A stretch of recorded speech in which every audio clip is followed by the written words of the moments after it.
যায় বলতে, হুজুর আমার সন্তানের অবস্থা বেশি একটা ভালো না, আপনি যদি আমার সন্তানকে যে একটু তওবা পড়ায়া দিতেন তাহলে আমার সন্তানটা তওবা পড়ে দুনিয়া থেকে বিদায় নিত। হাসান বসরি ডাক দেয়া বলতেছে, মা আপনার সন্তান যে অপরাধগুলো করেছে এই অপরাধের কারণে আমি আপনার কাছে যাইব না, আপনার সন্তানের যদি মারাও যায় আমি জানাজা পড়ব না। মা নৈরাশ হয়ে গেলেন, হাসান বসরির কাছ থেকে চলে আসলেন। আসার পরে সন্তানের পাশে বসে কানে কানে বলতেছে, রে সন্তান, হাসান বসরির কাছে গিয়েছিলাম, তিনি তো তোমার অপরাধের কারণে তোমার কাছে আসতে চাচ্ছে না, সে তো তোমাকে তওবা পড়াতে চাচ্ছে না। রে সন্তান, আমি এখন কি করতে পারি? এবার মা নামাজে দাঁড়ায় গেলেন, দাঁড়ায় 2 রাকাত নামাজ পড়লেন। নামাজ পড়ে মালিক রে ডাক দিয়ে বলতেছেন, রে মালিক, আমার সন্তান অপরাধ করেছে, অন্যায় করেছে। ওরে মালিক, এমন অপরাধ করেছে, এমন অন্যায় করেছে রে মালিক, যে অপরাধের কারণে, যে অন্যায়ের কারণে যুগ শ্রেষ্ঠ আলেম আল্লাহ আলী হাসান বসরি তার কাছেও আসতেছে না, তার জানাজার নামাজও পড়বে না। ওরে মালিক, তোমার গফফার এবং রহমান নামের খাতিরে আমার সন্তানটাকে একটু মাফ করে দাও, তুমি ছাড়া এই মুহূর্তে আমার সন্তানের আর কেউ নাই। এইভাবে যখন দোয়া করতেছে, এইদিকে সন্তান আল্লাহ তাআলার কাছে তওবা করতেছে আর বলতেছে, রে মালিক, আমি অন্যায় করেছি, অপরাধ করেছি, কিন্তু তোমার নাম তো গফফার, তোমার নাম তো রহমান, তোমার গফফার এবং রহমান নামের খাতিরে আমাকে একটু মাফ করে দাও। এই কথা বলে মা তার বুকের দিকে তাকায় আছে, তাকায়া দেখে সন্তান ঠোঁট নাড়ায় কি যেন পড়ে। পড়তে পড়তে হঠাৎ করে সন্তানের মুখ বন্ধ হয়ে গেল। সন্তানের মুখ বন্ধ হয়ে গেল, মা টেনশনে পড়ে গেছে, কি করা যায়? সাআলাহুম খাজানাতুহা আলাম ইয়াতিকুম নাযীর।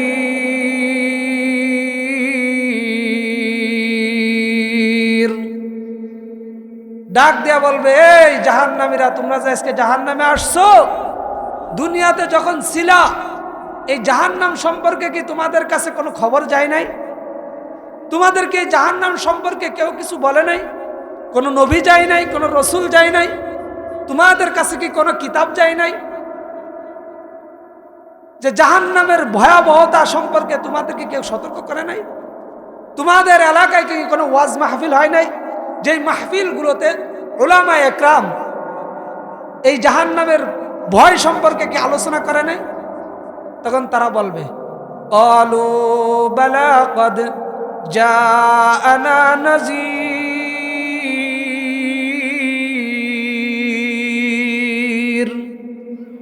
তারা ডাক দিয়ে বলবে, হ্যাঁ আমাদের কাছে আসছিল, সবাই আসছিল, নবী আসছিল, রসুল আসছিল, আলেমরা আসছিল, কিতাব আসছিল, কিন্তু দুঃখের বিষয় ফাকাযযাবনা ওয়া কুলনা মা নাযালাল্লাহ, যারাই আসছিল আমাদের কাছে আমরা সবাইকে বলছি ফাকাযযাবনা, তোমরা যা বলতেছো, এ মসজিদের ইমাম সাহেব, এ নবী, এ রসুল, আপনারা যা বলতেছেন সব মিথ্যা।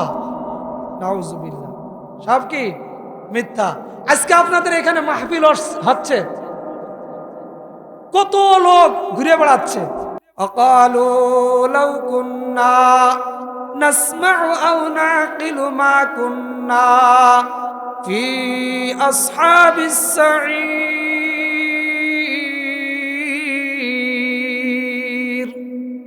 তারা বলে, অকালু লাউ কুন্না, যদি আমরা ওই আলেমদের কথা শোনার পরে অনুধাবন করতাম, হায় হায় কি বলতেছে, কুরআন কি বলতেছে, নবী কি বলতেছে, রসুল কি বলতেছে, নাসমাউ আও নাকিলু, শোনার পরে সেগুলো নিয়ে যদি একটু গবেষণা করতাম, একটু চিন্তা ভাবনা করতাম, ফি আসহাবিস সাঈর, তাহলে আজকে কি জাহান্নামে আসতাম না, জাহান্নামে আসতাম না। এবার যখন তারা জাহান্নামের আগুন দেখবে, শাস্তি দেখবে, দেখার পরে আল্লাহ তাআলাকে ডাক দিয়ে বলবে, রব্বানা আবসারনা ওয়া সামি'না ফারজি'না না'মাল সালিহা।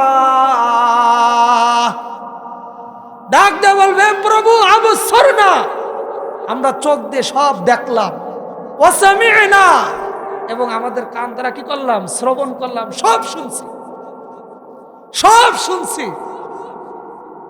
আপনি আরেকবার ফারজি'না, আবার আমাদেরকে পাঠায়া দেন, দুনিয়াতে পাঠায়া দেন, আবার দুনিয়াতে যাই, না'মাল সালিহা।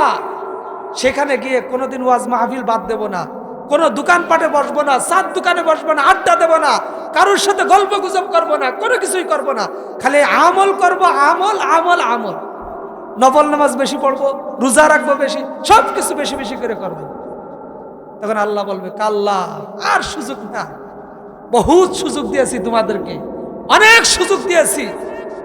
পাড়ায় পাড়ায়, মহল্লায় মহল্লায় মাহফিলের ব্যবস্থা করা হয়েছে, পাড়ায় পাড়ায়, মহল্লায় মহল্লায়, ঘরে ঘরে মসজিদ দিছি তোমাদের, নামাজ পড়ো নাই, রোজা রাখো নাই, ইবাদত বন্দেগী করো নাই, আর সুযোগ দেওয়া হবে না।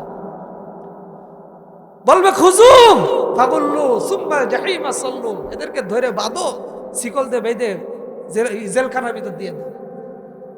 এজন্য আমরা যারা এখনো মাহফিলের এদিক ওদিক ঘোরাফেরা করতেছি, চলে আসি এখানে, এখানে আসলে লস নেই, লাভ আছে। আল্লাহ রাব্বুল আলামিন আমাদেরকে এই মাহফিলের ভিতর এসে মাহফিলে আলেমদের কথা শোনার এবং সে অনুযায়ী আমল করার তৌফিক দান করুক। সকলে বলে আমিন। আমি আপনাদের সম্মুখে 15 নম্বর পারার বনি ইসরাইলের 23 নম্বর আয়াত তেলাওয়াত করেছি। এই আয়াতকে সামনে রেখে সংক্ষেপে যতটুকু পারে আলোচনা করার চেষ্টা করব ইনশাআল্লাহ। আল্লাহ রাব্বুল আলামিন বলেন, وَقَضَى رَبُّكَ أَلَّا تَعْبُدُوا إِلَّا إِيَّاهُ أَلَّا تَعْبُدُوا إِلَّا إِيَّاهُ وَبِالْوَالِدَيْنِ إِحْسَانًا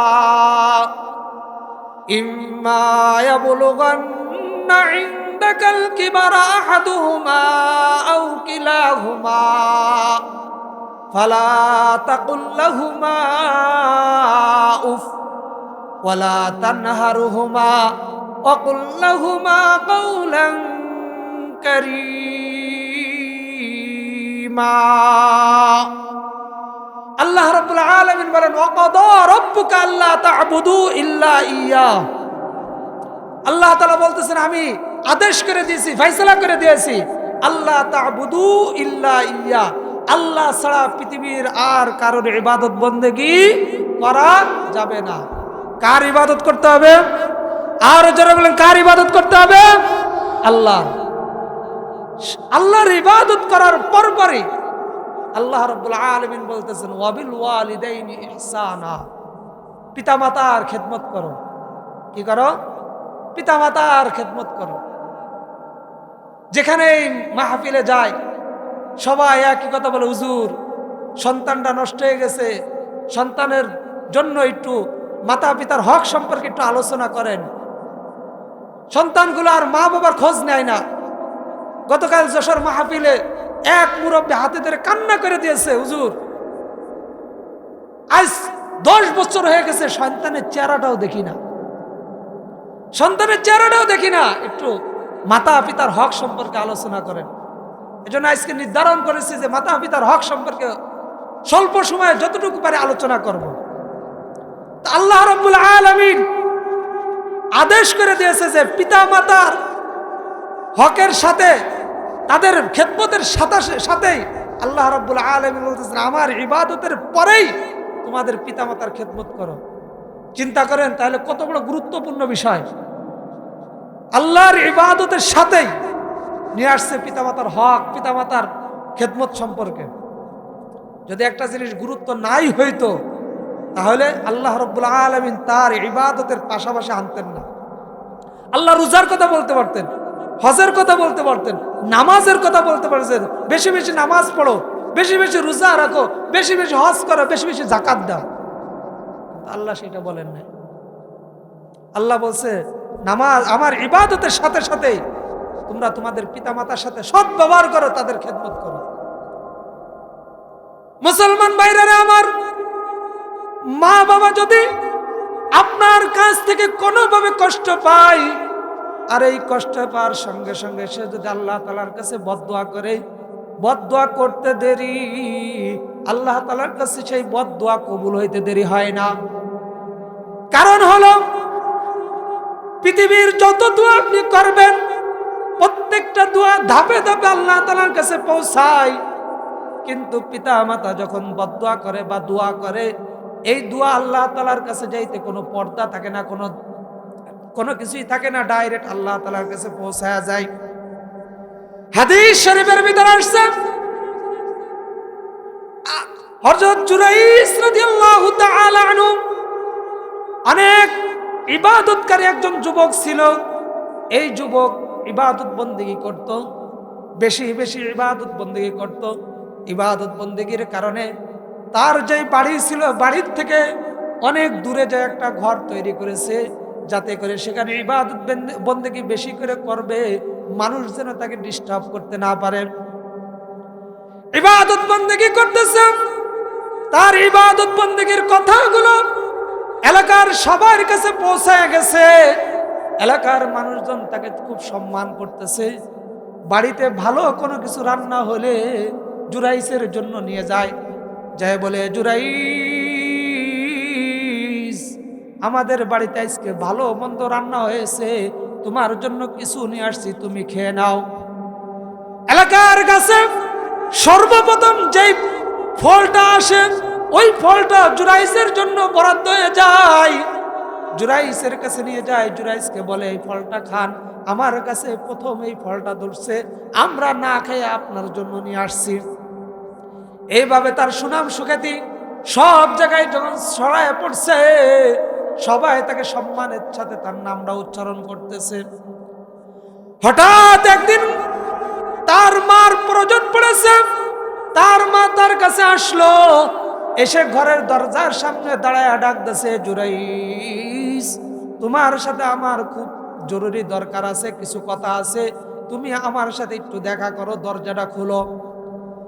জুরাইস ডাকতে বলতেছে, চিন্তা করতেছে, সলাতি উম্মি, একদিকে আমার নামাজ, অপর দিকে আমার মা, দুটাই আমার আপন, আমি কারটা গ্রহণ করব? দুটাকে আমার প্রাধান্য দিতে হবে। আমি আমার নামাজকে বেশি প্রাধান্য দেব, নাকি আমার মায়ের ডাককে বেশি প্রাধান্য দেব? এইভাবে চিন্তা করতে করতে ওনার মা যখন দেখলো যে সন্তান দরজা খুলতেছে না, নামাজ নিয়ে বেশি ব্যস্ত ছিল, মা চলে গেল। কিছুদিন পর আবার আসলো, এসে ডাকতেছে, জুরাইস, তোমার সাথে আমার জরুরি কথা আছে, দ্রুত আমার সাথে একটু দেখা করো, আমার সাথে কথা বলো। তখন জুরাইস নামাজ পড়তেছে, জুরাইস চিন্তা করতেছে, সলাতি উম্মি, আমার দিকে আমার মাও আমার আপন, নামাজও আমার আপন, আমি কার কথা শুনবো? আমি কি নামাজ ছেড়ে আমার মার কথা শুনবো, নাকি আমি নামাজ চালিয়ে যাব? এইভাবে যখন চিন্তা করতেছেন, চিন্তা করতে করতে মা বিরক্ত হয়ে চলে গেলেন, কোনো কথা বললেন না। 3 নম্বর বার আবার যখন মার কাছে আসলো, এসে ডাকতে বলতেছে, জুরাইস,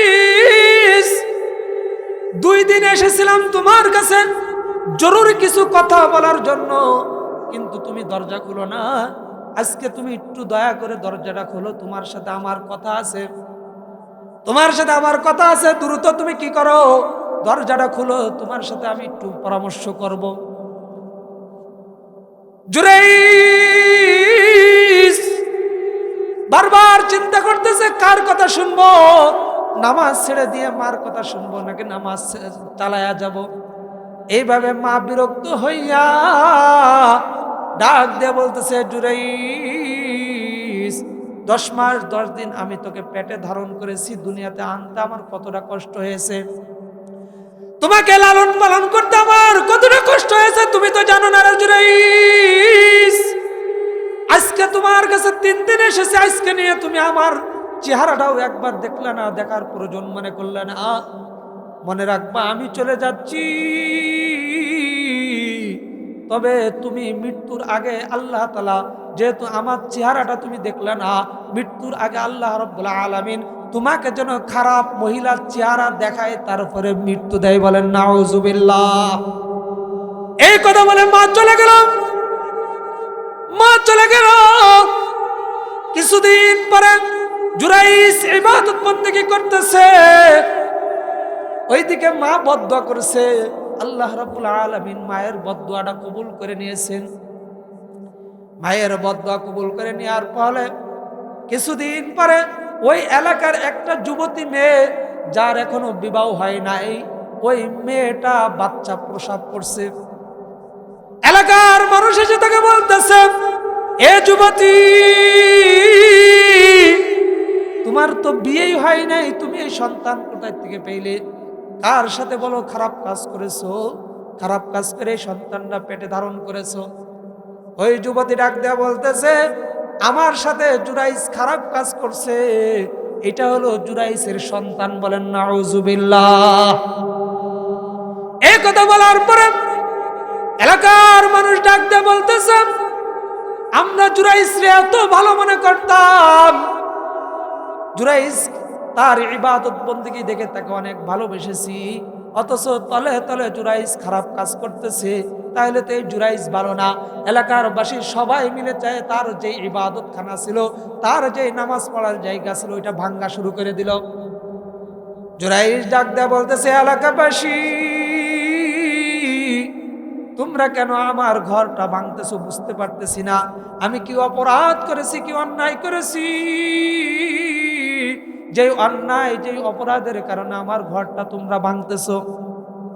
এলাকাবাসী বলতেছে, তোমাকে অনেক ভালোবেসেছি, আমাদের গাছের সর্বপ্রথম ফলটাও তোমাকে খাওয়াইছি, ঘরে যে ভালো মন্দ রান্না হয়েছে সেটাও তোমাকে খাওয়াইছি, আর তুমি ইবাদত বন্দেগী করো বলে তোমাকে আমরা দুনিয়ার কোনো ঝামেলায় ফেলাই নাই, অথচ তুমি তলে তলে খারাপ কাজ করতেছো, তোমার তো চরিত্র ভালো না, তুমি তো খারাপ হয়ে গেছো। জুরাইস বলতেছে, আমার জানা মতে আমি আজও পর্যন্ত কোনো মহিলাকে স্পর্শ করি নাই, আপনারা এগুলো কি বলতেছেন? আপনারা ভুল বলতেছেন।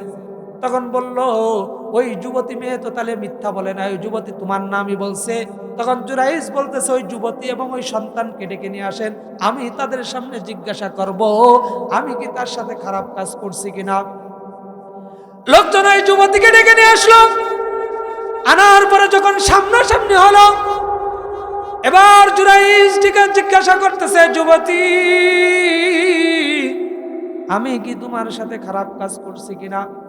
যুবতী কোনো কথা বলে না। ওই বেগুনা মাসুম বাচ্চা যে মাত্র জন্ম নিয়েছে তার কাছে জিজ্ঞাসা বলতেছে, এ মাসুম বাচ্চা, তুমি বলো তুমি কার সন্তান? আল্লাহ রাব্বুল আলামিন ওই মাত্র যে সন্তানটা দুনিয়াতে আসছে, আল্লাহ তাআলা তার জবানটা খুলে দিয়েছে। বলেন না সুবহানাল্লাহ। আর জোরে বলেন সুবহানাল্লাহ। এবার সন্তান ডাকতে বলতেছে, এ এলাকাবাসী, আমার মায়ের সাথে হুজুর খারাপ কাজ করে নাই, আমার মায়ের সাথে এলাকার অমুক কৃষক খারাপ কাজ করছে, আমি হলাম তার সন্তান। এবার এলাকাবাসী বুঝতে পেরে জুরাইসের কাছে মাপ চাইতেছে। তখন জুরাইস বলতেছে, এটা আমার অপরাধ হয়েছে, অন্যায় হয়েছে। এলাকাবাসী জানতে চাইল, আপনি কি অপরাধ করেছেন, কি অন্যায় করেছেন, একটু বলেন। তখন জুরাইস ডাকতে বলতেছে, আমার মা আমার কাছে তিনবার আসছিল আমার সাথে কথা বলার জন্য, কিন্তু আমি আমার মায়েকে কথা বলার সুযোগ দেই নাই। 3 দিন এসে আমার মা আমার কাছ থেকে ঘুরে চলে গেছে। আমি নামাজ নিয়ে ব্যস্ত ছিলাম, ইবাদত নিয়ে ব্যস্ত ছিলাম। যে ইবাদত নিয়ে ব্যস্ত থাকার কারণে আমি আমার মায়ের সাথে কথা বলতে পারি নাই। কিন্তু আমার মা যাওয়ার সময় আমার জন্য বদদুয়া করে গেছে, তোর মৃত্যুর আগে যেন একটা খারাপ মহিলার সাথে দেখা হওয়ার পরে তারপরে তোর মৃত্যু হয়। এজন্য আমরা মা বাবা অনেক সময় বিরক্ত হয়ে যায়, সন্তানকে বিভিন্ন ভাবে গালিগালাজ করে সন্তান যখন বিরক্ত করে, অনেক সময় আমরা এরকমও বলি, এত বিরক্ত কেন করো, যাই মরতে পারো না? রাস্তাঘাটে যাই মরতে পারো না? এত বিরক্ত করো কেন? বলি কি না? বিশেষ করে আমাদের মা বোনেরা এই কথাগুলো বেশি বলে। এবার সন্তান যখন অসুস্থ হয়ে যায়, বিপদে পড়ে যায়, তখন কান্নাকাটি শুরু হয়ে যায়। কথা বলার সময় হিসাব করে কথা বলতে হবে। সন্তান আপনার, আপনি যেই কথাটা বলবেন আপনার সন্তানের জন্য, আল্লাহ রাব্বুল আলামিন ওই কথাটা আপনার বলতে দেরি হয়, কিন্তু আল্লাহ তাআলার কাছে কবুল হইতে কি হয় না? দেরি হয় না। এজন্য সন্তান, মা বাবার সাথে এমন কোন আচরণ করো না, এমন কোন ব্যবহার করো না যেই ব্যবহারের কারণে তোমার মায়ের মুখ থেকে, তোমার বাবার মুখ থেকে বদদুয়া বের হয়ে যায়। এজন্য আমাদেরকেও সতর্ক থাকতে হবে, সন্তানদেরও সতর্ক থাকতে হবে। মা যার জন্য দোয়া করে, পৃথিবীর কেউ তাকে বিপদগামী করতে পারে না। বলেন না সুবহানাল্লাহ। আর যারা বলেন সুবহানাল্লাহ। হাসান বসরি রহমাতুল্লাহি আলাইহি, ওনার জামানায় এক দাম্পত্য ওনার কাছে আসা যাওয়া করত। আসা যাওয়ার মাঝে স্বামী স্ত্রী খুব, হাসান বসরি যেই পরামর্শ দিত ওই পরামর্শ অনুযায়ী তারা স্বামী স্ত্রী চলাফেরা করত, ইবাদত বন্দেগী ওইভাবে করত। হঠাৎ করে ওই স্বামীটা একদিন মারা গেল। মারা যাওয়ার ফলে ওই স্ত্রীর পেটে ছিল একটা সন্তান। তখন স্ত্রী মনে মনে বলতেছে, আমার যত কষ্টই হোক না কেন, আমি আর দ্বিতীয় বিবাহ করব না। এই সন্তানকে এমন ভাবে মানুষ করব, দুনিয়ার যুগ শ্রেষ্ঠ আলেম হিসেবে আমি বানানোর চেষ্টা করব। সন্তান দুনিয়াতে আসলেন। আসার পরে তার ইচ্ছা অনুযায়ী সে তার সন্তানকে মানুষ করতেছে। মানুষ করতে করতে এক পর্যায়ে সন্তান বড় হয়ে গেল। বড় হওয়ার সঙ্গে সঙ্গে এলাকার যে সমস্ত অসৎ ছেলেপেলে আছে তাদের সাথে চলাফেরা শুরু করে দিল। চলাফেরা করতেছে, চলাফেরা করতে করতে সন্তানটাও তাদের সাথে চলাফেরা করতে করতে সন্তানটাও খারাপ হয়ে গেল। মা অনেক চেষ্টা করতেছে সন্তানটাকে ভালো করার জন্য, মাদ্রাসায় দিতেছে, মসজিদে পাঠাচ্ছে, আলেমুল আমাদের কাছে পাঠায়, সন্তান ভালো হয় না। খারাপ হইতে হইতে এমন খারাপ হয়েছে, এলাকার সবচেয়ে মদখুর হয়েছে ওই সন্তান। মা অনেক চেষ্টা করতেছে, কোনোভাবেই সন্তানটাকে লাইনে আনতে পারে না। এক পর্যায়ে সন্তানটার এমন অবস্থা হয়েছে, সন্তানকে মরণ ব্যাধি ক্যান্সারে ধরে নিয়েছে। কারণ এই পরিমাণ মদ খাইছে, এই পরিমাণ মদ পান করেছে, যার কারণে তার শরীর পুরোটাই নষ্ট হয়ে গেছে। এবার মা বারবার মালিকরে ডাকতে বলতেছে, রে মালিক, আমার সন্তান তো খারাপ হয়ে গেছে, তুমি একটু আমার সন্তানটাকে ভালো করে দাও। আমার সন্তান তো অনেক অসুস্থ হয়ে গেছে। জানি আমার সন্তানের অপরাধের কারণে, আমার সন্তান বেশি বেশি নেশা করার কারণে আমার সন্তানটা নষ্ট হয়ে গেছে। এরে মালিক, তুমি যদি আমার সন্তানের দিকে একটু রহমতের দৃষ্টি দাও, তাহলে আমার সন্তানটা ভালো হয়ে যাবে, তওবা করে ফিরে আসবে। যখন সন্তান বারবার দেখতেছে তার অবস্থা ভালো না, তখন মাকে ডাক দিয়ে বলতেছে, মা আপনি একটু হাসান বসরির কাছে যায় বলেন, আমার কথা যায় বলেন, যাতে কোনো তিনি এসে আমাকে একটু তওবা পড়ায়া দেয়, আর তওবা পড়ে আমি যেন ভালো হয়ে যাই। আর আমি দুনিয়ার থেকে যাওয়ার সময় এমনভাবে যাইতে চাই, আমি পিছনে যত গুনাহ করেছি আল্লাহ রাব্বুল আলামিন যেন আমার সব গুনাহ মাফ করে দেয়। বলেন না সুবহানাল্লাহ। আর যারা বলেন সুবহানাল্লাহ। মা চলে গেলেন হাসান বসরির কাছে, যায় বলতে, হুজুর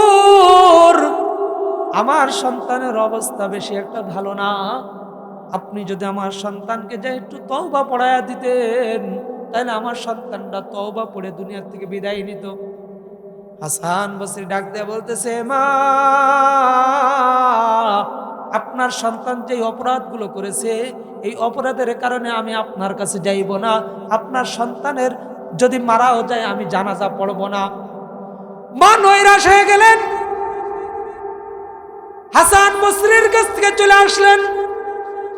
আসার পরে সন্তানের পাশে বসে কানে কানে বলতেছে, রে সন্তান, হাসান বসরির কাছে গিয়েছিলাম, তিনি তো তোমার অপরাধের কারণে তোমার কাছে আসতে চাচ্ছে না, সে তো তোমাকে তওবা পড়াতে চাচ্ছে না। রে সন্তান, আমি এখন কি করতে পারি? এবার মা নামাজে দাঁড়ায় গেলেন, দাঁড়ায় 2 রাকাত নামাজ পড়লেন। নামাজ পড়ে মালিক রে ডাক দিয়ে বলতেছেন, রে মালিক, আমার সন্তান অপরাধ করেছে, অন্যায় করেছে। ওরে মালিক, এমন অপরাধ করেছে, এমন অন্যায় করেছে রে মালিক, যে অপরাধের কারণে, যে অন্যায়ের কারণে যুগ শ্রেষ্ঠ আলেম আল্লাহ আলী হাসান বসরি তার কাছেও আসতেছে না, তার জানাজার নামাজও পড়বে না।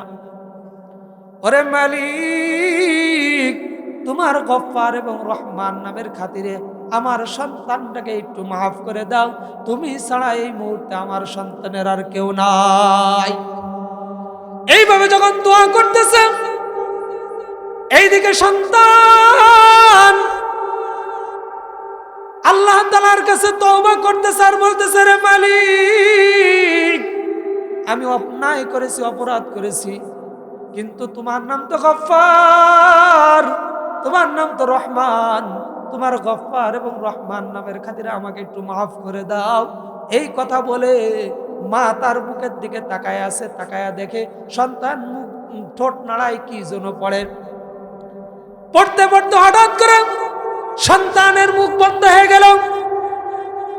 সন্তানের মুখ বন্ধ হয়ে গেল, মা টেনশনে পড়ে গেছে, কি করা যায়? সন্তান মৃত্যুর আগে আবার বলে গেছে, রে মা,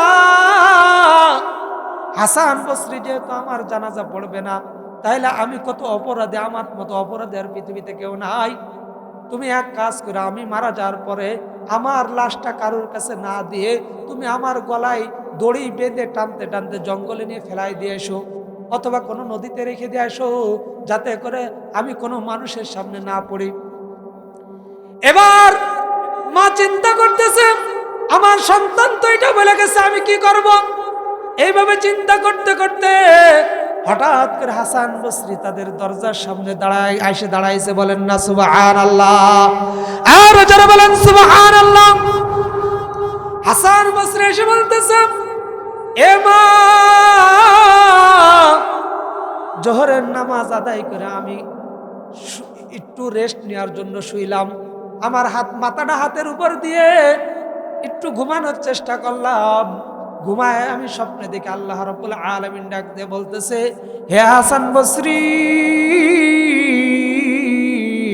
তুমি যেই লোকটাকে বিদায় করে দিয়েছো, আমি আল্লাহ, সে যেইভাবে তওবা করছে, তওবা করার কারণে আমি আল্লাহ রাব্বুল আলামিন তার তওবাকে কবুল করে নিয়ে তাকে মাফ করে দিয়েছি। বলেন না সুবহানাল্লাহ, আর যারা বলেন সুবহানাল্লাহ।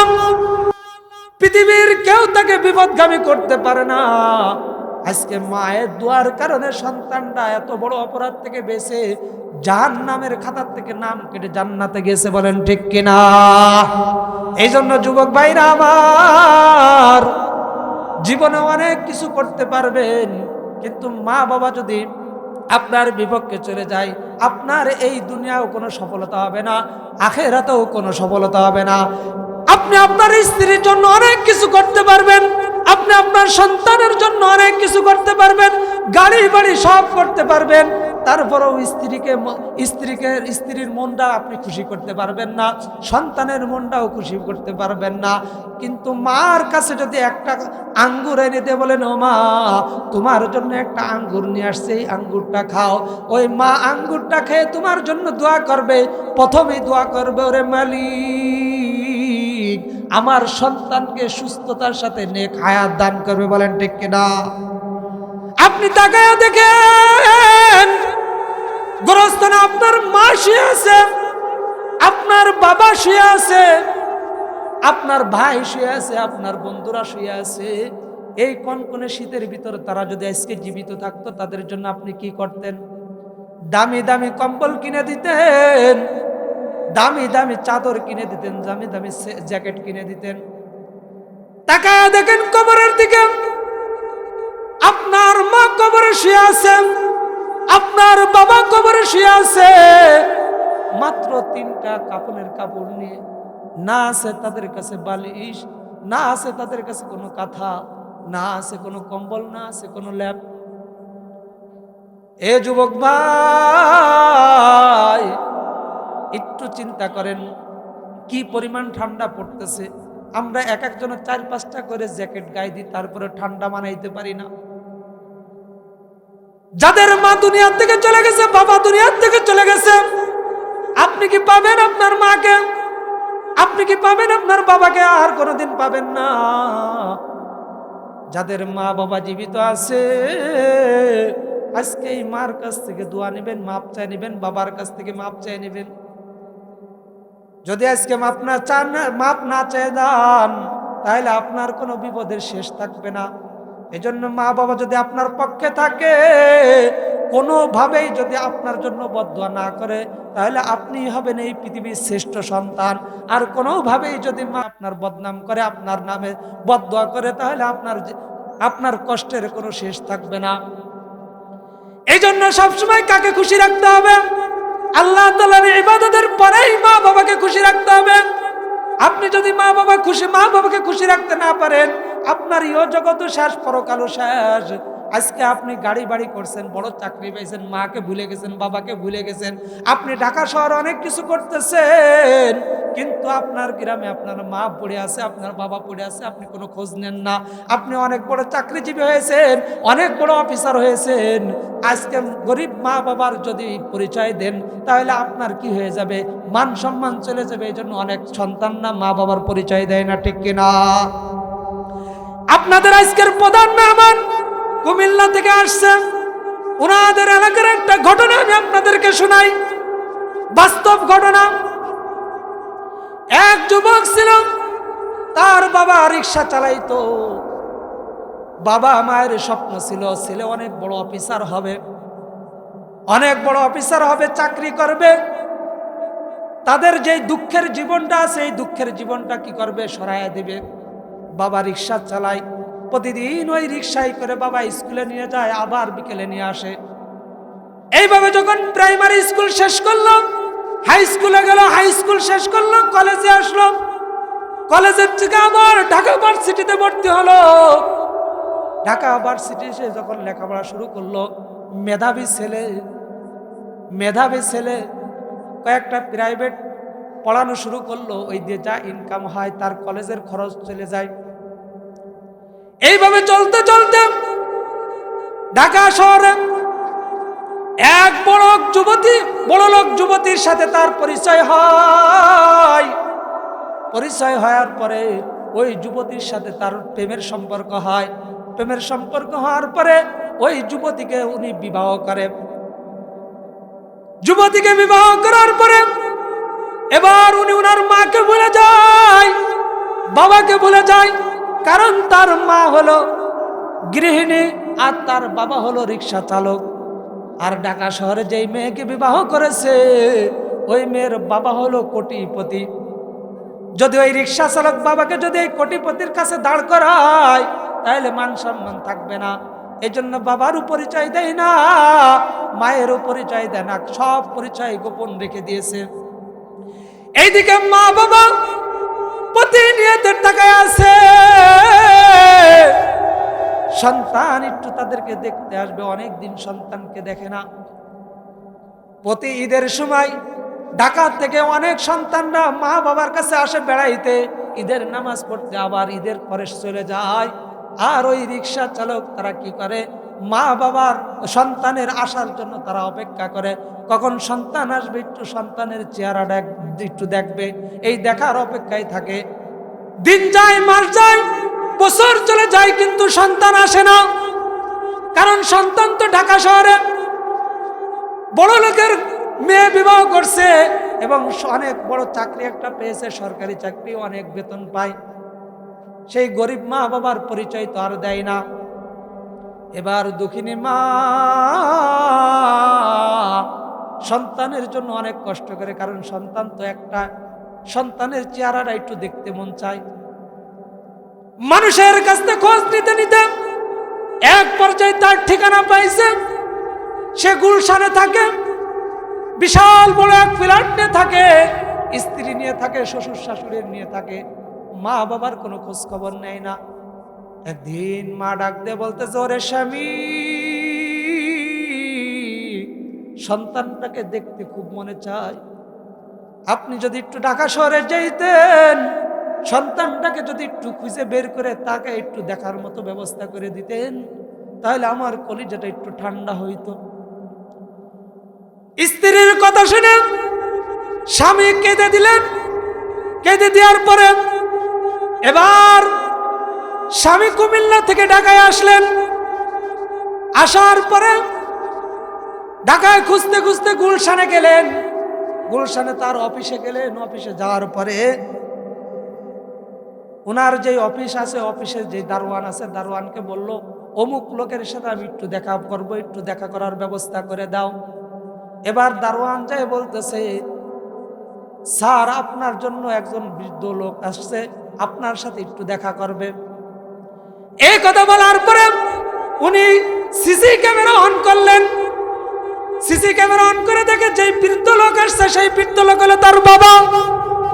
এবার উনি পরিচয় না দিয়ে দারোয়ানকে বলতেছে, এই 500 টাকা তাকে দিয়ে বলো উনাকে বিদায় করে দাও, স্যারের এখন সময় নাই, স্যার এখন অনেক ব্যস্ত, যেই ব্যস্ততার কারণে স্যার কি করতে পারতেছে না, এসে আপনার সাথে দেখা করবে, দেখা করার সময় নাই।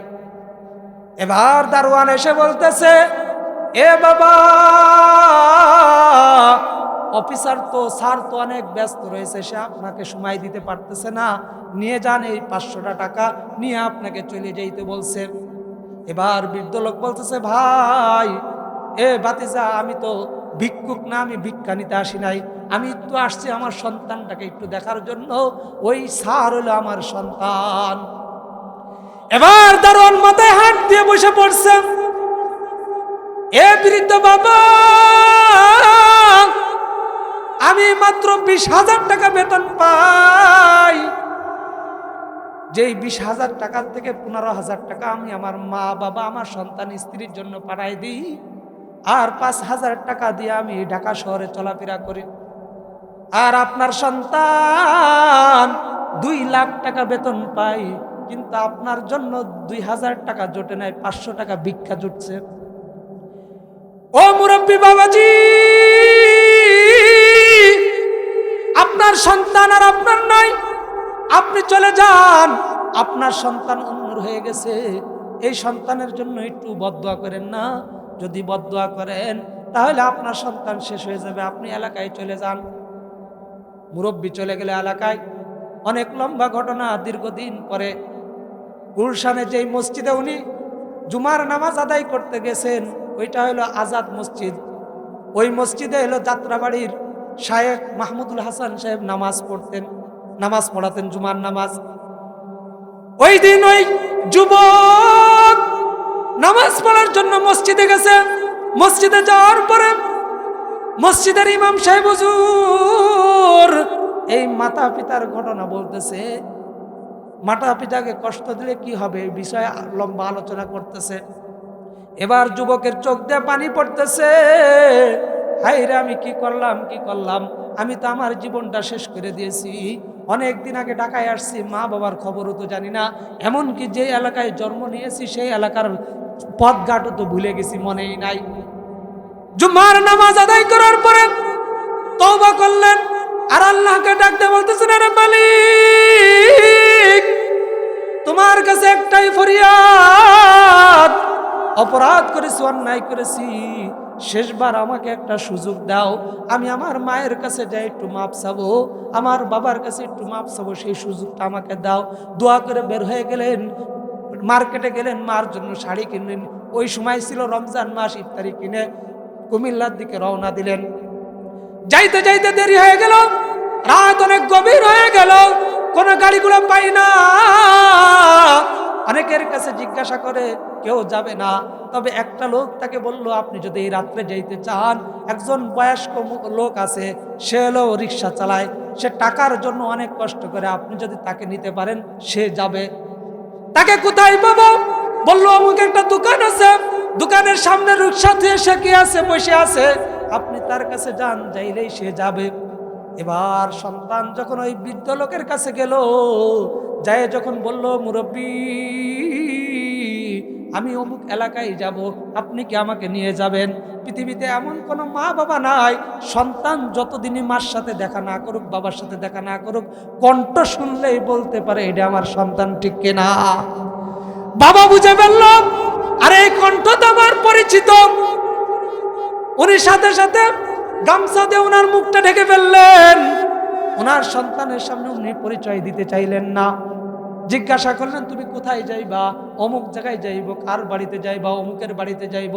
তখন ওই যুবক বলতেছে, কত টাকা লাগবে? আমি আপনাকে তত টাকাই দেব। বাবা মনে মনে বলতেছে, জীবনে কতবার তোমাকে এই রিকশায় উঠাইছি, স্কুলে নিয়ে গেছি, আবার নিয়ে আসছি, 1 টাকাও তোমার কাছ থেকে ভাড়া নেই নাই, আজকেও তোমার কাছ থেকে ভাড়া নিব না। মনে মনে এই কথা বলে বলতেছে, যুবক আমার 1 টাকাও লাগবে না, আমি তোমাকে ফিরি ফিরি নিয়ে যাব। কিন্তু যুবক তো বাবাকে চিনতে পারলো না। যখন রিকশায় উঠলো, আস্তে আস্তে রিকশা যখন যাইতেছে, কিছু সময় সামনে অগ্রসর হওয়ার পরে ওই মুরব্বী ডাক দিয়ে বলতেছে, তুমি কার কাছে যাইবা, কেন যাইবা? তখন বিস্তারিত ঘটনা বলার পরে এবার মুরব্বী রিকশার থেকে নেমে গামছাটা মুখ থেকে সরায় বলতেছে, তুমি কি এই মুরব্বীকে চিনো কিনা? তখন যুবক চিনে ফেললো, আরে এই তো আর কেউ নাই, তো আমার বাবা। সাথে সাথে পাও জড়ায় ধরলো, ধরায় বলতেছে, ও বাবা, অনেক অপরাধ করেছি, অনেক অন্যায় করেছি, আর আমাকে আপনারা নৈরাশ করেন না, আমাকে মাফ করে আমাকে সন্তান হিসেবে গ্রহণ করে নেন, আর আপনাদেরকে আমি কষ্ট দিব না। এবার রিকশায় উঠে বাড়িতে গেলেন, যাই মাকে জড়ায়া ধরলেন, পাও জড়ায়া ধরে বলতেছে, মা অনেক অন্যায় করেছি, অনেক কষ্ট দিয়েছি আপনাদেরকে, আমাকে আর কষ্ট দিয়েন না, আমাকে আর আমার উপর বদদোয়া দিয়েন না, আমি আপনাদেরকে আর কখনো ভুলবো না। এই বলে যখন মাকে জড়ায়া ধরলো, বাবাকে জড়ায়া ধরলো, পৃথিবীতে এমন মা বাবা নাই যে সন্তান যখন ভুল স্বীকার করে কোনো মা বাবা তাকে মাফ করে না, আছে? নাই। এবার মা এবং বাবা উভয় সন্তানকে জড়ায় ধরে সব ক্ষমা করে দিল। এই জন্য যুবক ভাইরা আমার, পৃথিবীর সব কিছু পাবেন, মা হারাই গেলে মা পাবেন না, বাবা হারাই গেলে বাবা পাবেন না। এই জন্য আল্লাহ তাআলা বলতেছেন, ওয়াকাদা রাব্বুকা আল্লা তা'বুদু ইল্লা ইয়াহু ওয়া বিল ওয়ালিদাইনি ইহসানা ইম্মা ইয়াবলুগান্না ইনদাকাল কিবারা আহাদুহুমা আও কিলাহুমা ফালা তাকুল লাহুমা উফ। এ দুনিয়ার সন্তানেরা, মা বাবার সাথে এমন আচরণ করো না, যেই আচরণের কারণে, এমন ব্যবহার করো না যেই ব্যবহারের কারণে মা বাবা উফ শব্দ ব্যবহার করে। করবেন যুবক ভাইরা? এমন ব্যবহার করা যাবে না। আল্লাহ রাব্বুল আলামিন আমাকে আপনাকে মা বাবার সাথে সৎ ব্যবহার করে দুনিয়া থেকে যাওয়ার তৌফিক দান করে। সকলে বলে আমিন।